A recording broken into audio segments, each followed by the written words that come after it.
This Move, move, body, move, move your body, do you move, move, body. is the Sony RX100 Mark V. It's a pocketable point-and-shoot camera that packs a lot of power into such a small package. Now I will say I've had a lot of fun with this thing, but it's not quite the camera for me, and I'm going to explain why. But first, let's go over the specs. So this camera packs a 1-inch 20 megapixel sensor. It has a 24 to 70 equivalent lens, varying from a 1.8 to 2.8 aperture, the further that you zoom. It is capable of 4K 24 and 4K 30, and is also capable of high frame rates up to 960 frames per second. So that's going to give you 120, 240, 480, and 960. But I'm going to touch back on that a little bit later. It is capable of 24 frames per second burst shots in both JPEG and full-size RAW images. And the RAW images aren't too bad out of this thing. 315 points of autofocus and a 0.05 second motor. So it's going to achieve autofocus pretty quickly, especially for a camera as old as it is. It does have built-in ND filters, which are great for using it for video purposes. There's 3 stops of neutral density on it, so that's super helpful. It has a pop-up viewfinder, which is kind of nice, but can be useless in a lot of situations. And then it does also have built-in flash. Now, one other thing I want to touch on is that this camera does shoot S-Log2. Quite a bit of flexibility in post, but it is only 8-bit video files. So you're not getting a full 10-bit 422, it's an 8-bit 420, which at times leaves some to be desired. Now, let's go over the pros. It has great image quality, especially for a 1-inch sensor and a camera that you can easily fit in your pocket.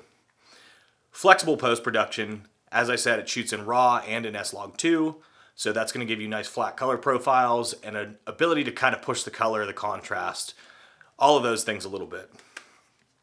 The autofocus functions even in its fastest burst rates, so it's going to continue to track the subject as you shoot off those 24 frames per second bursts.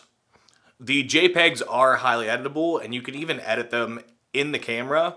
There's actually a few websites that are dedicated to film simulations for the Sony cameras, and some that are even specifically for this Sony RX100 series.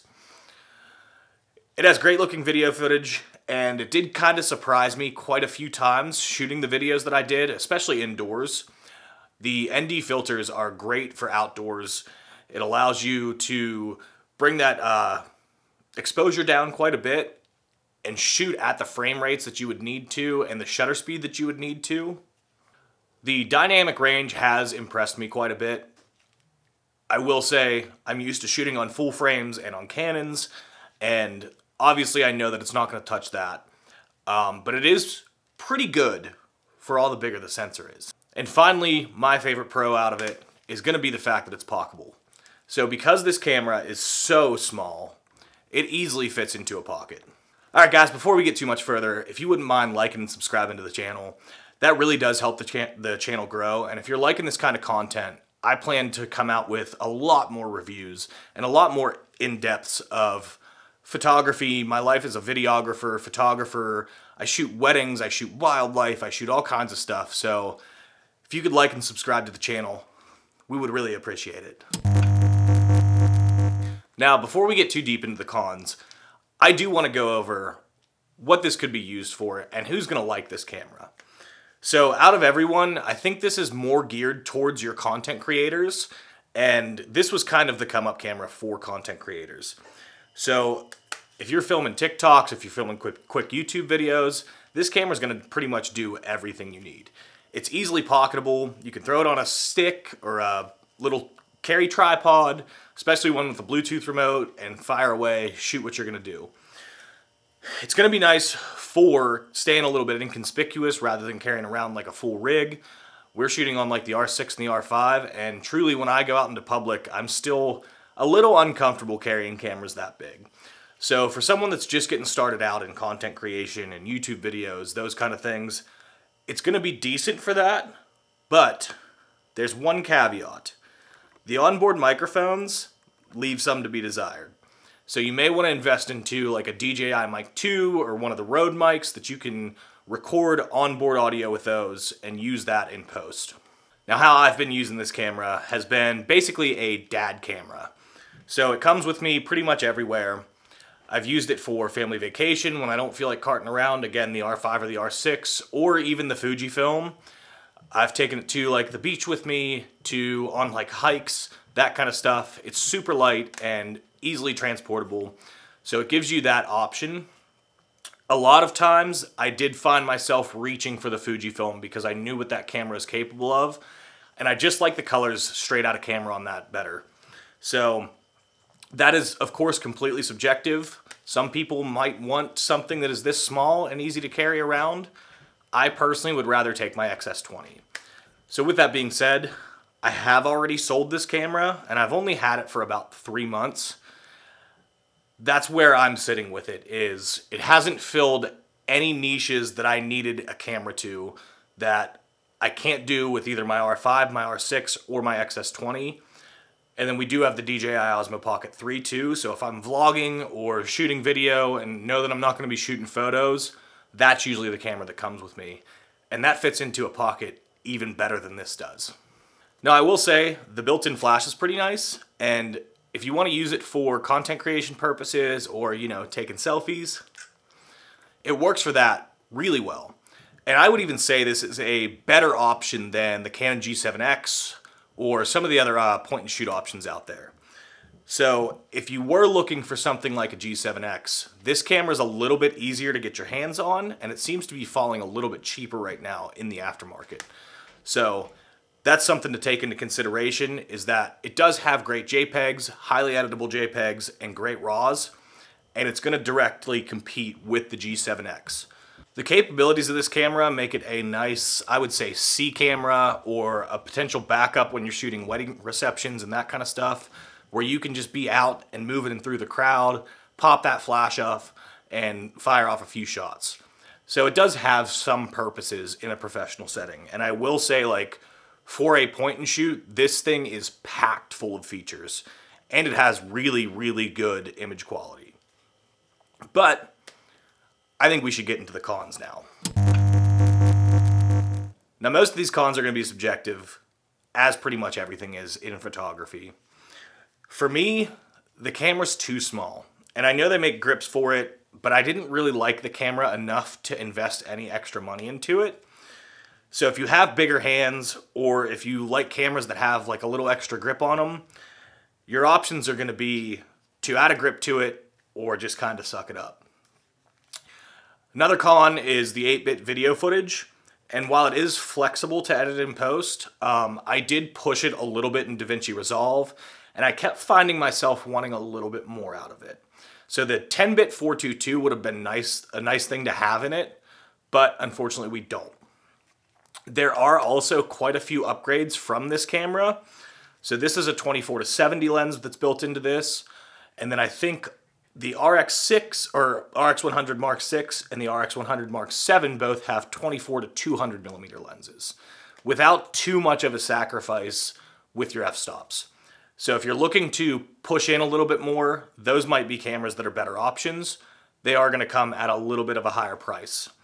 They also came out with a RX100 Mark 5A, and that one, from my understanding, just has an updated menu system. Hopefully it's a lot better than this one, because I absolutely despise this menu system. That's one of the biggest cons to me, and maybe I'm a little bit spoiled from being on the Canon system. Canon's pretty well known for having really good menus, and I just found myself looking through bits and bobs, trying to find things like the S-Log or the picture profiles, and truly not even being able to how to 100% figure out how the slow motion works on it. So I'll upload some of those slow motion clips, and to put it bluntly, they were almost unusable for me. I couldn't figure out the timing to it. I couldn't figure out how to do the standby and settings. So when you do pull up the slow motion on it, it's going to have you hit multiple buttons for the camera to get ready. And a lot of times, by the time that the camera's ready, what you were trying to video in slow motion is already said and done. Now the last con that I want to talk about on this camera, and this is completely subjective of course, you are going to be able to fix this in post-production, things like that, but I just don't like the colors out of it. I don't know if it's a skin tones thing or if it's something in the greens, because I did shoot quite a bit of landscape with it, but something about the colors in this camera just feel less than satisfactory to me. And now some final thoughts on this thing. So the Sony RX100 Mark V has been a great little camera. It did the things that I expected of it, but not better than any of the other cameras that I have, so it never really filled a need that wasn't filled by something else. As stated before, I just found myself reaching for my Fujifilm X-S20. That one's a light camera, it's fully capable, does a lot more than this thing, and it's only slightly bigger. I do have mine with the cage on it, and being able to run that with an actual microphone plugged into it, getting 10-bit footage out of it, the 6.2K open gate, I'm gonna just sing that camera's praises because it's probably my favorite camera that I have in my arsenal. And I didn't go into this expecting this camera to replace it, but I thought I would get a lot more use out of it than I actually have. With that being said, this camera is gonna fill a nice sweet spot for a lot of people, especially your content creators, and especially your people that are looking to just take pictures of events, things around the house without having to use a full professional rig. And your daily carry, I know a lot of photographers out there that don't want to have to take a full rig with them or a full-size camera and just want to capture pictures of the family or just hanging out with friends, and this is the camera for that. It's easy to take with you, do everything. It has the built-in flash, so if you want to take photos hanging out around the campfire or things like that, it's going to do a lot of really cool stuff. It just wasn't the camera for me. Sound off in the comments below and let me know what you think about this camera if you have one, or if you're looking for one. If you wouldn't mind, like and subscribe. We appreciate that. It helps the channel grow.